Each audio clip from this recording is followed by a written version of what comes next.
अस्सलामुअलैकुम दोस्त, ये गडानी आप देख रहे हैं। यहाँ पर माशाल्लाह पाकिस्तान का इलाका, बलूचिस्तान का खूबसूरत साहिल गडानी।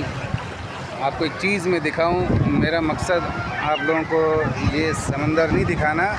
ये आप देख रहे हैं अफ़गानी झंडे यहाँ पर लहरा रहे हैं।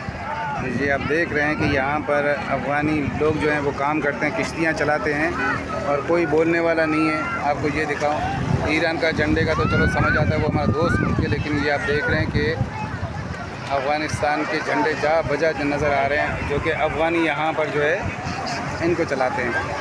ये आप देख रहे हैं। तो वैसे तो हुकूमत कहती है कि जी अफ़गानियों को निकाल दिया गया है, अफ़गानियों को निकाल दिया गया है, लेकिन ये बहुत हैं अभी भी।